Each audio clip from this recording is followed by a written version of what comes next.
Ал біз ең кіші ортақ еселіктерді аяқтадық. Енді ең үлкен ортақ бөлгіштеріне бастайық. Бізде ең үлкен ортақ бөлгіштерін табатын кезде қандай еді? Иә, дұрыс. То же самое еселіктерді тапқандай, бірінші қадам біз жіктейміз, ары қарай жұбын табамыз. Кеттік. 20-ны жіктейік. 2, 10, 2, 5, 5, 1. Асын сызу қажеті жоқ.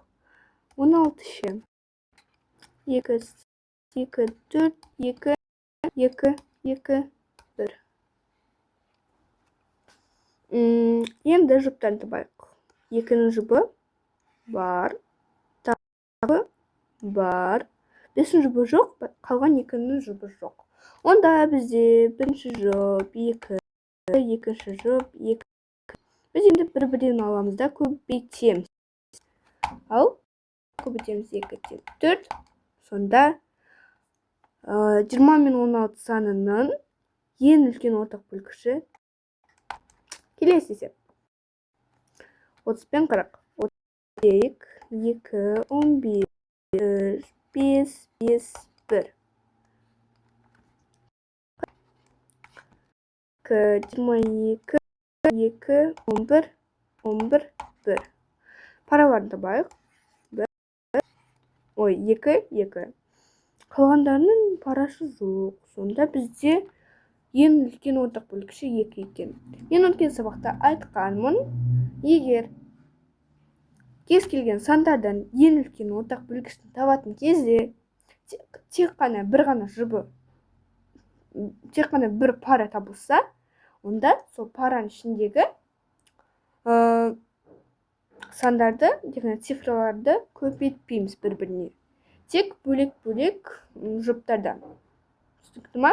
Сондықтан біз 2 мен 2 көбейтпейміз, өзі 2 қалады. Ал келесі есеп.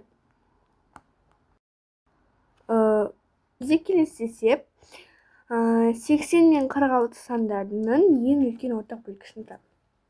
Ал кеттік. 80 жіктейміз. 40, 2, 24, жоқ. 2, 2, 2, 5, 1. 46. То же самое 2, 23, 23, 1. Енді параларын табайық.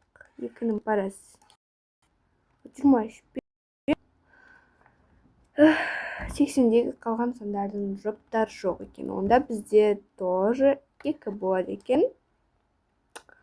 Ал бізде төртінші есеп 28 бен 40 дейді. Кеттік, шектейміз. 28-де 2, 14, 7, 7, 1, 40 ше.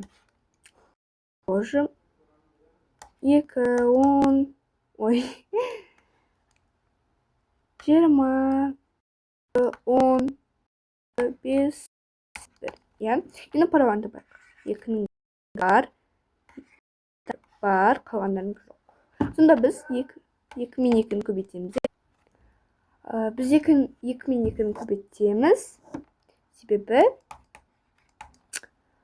бізде 2 жұп бар, оның екеуі де 2 санынан құралған. Сондықтан бір-біріне көбейтеміз. Яғни біз мұнда бағамыз. Дәл осындай бізде 2 жұп шыққан, 2 цифрынан құралған. Енді біз мұны бір сан аламыз, оны көбейтеміз. Ал бізде бір ғана жұп шықса, 2 саннан кез келген, соның ішіндегі бір жұптың ішіндегі сандарын бір-біріне көбейтпейміз. Мұнда 2 мен 2-ні көбейтсек 4 болушы еді ғой. Ал 4 қате жауап. Себебі қараңыз, 4-ке бөлінеді, бірақ 30-ға ше бөліне ме? Жоқ. Ал 2 бөлінеді, Ал бізде сонда 2 мен 2-ні көбейтсек 4, сонда 28 мен 40-тың ең үлкен ортақ бөлгіші 4 екен.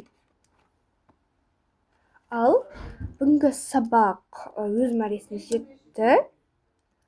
Назарыңызға рахмет. Қош сау болыңыздар.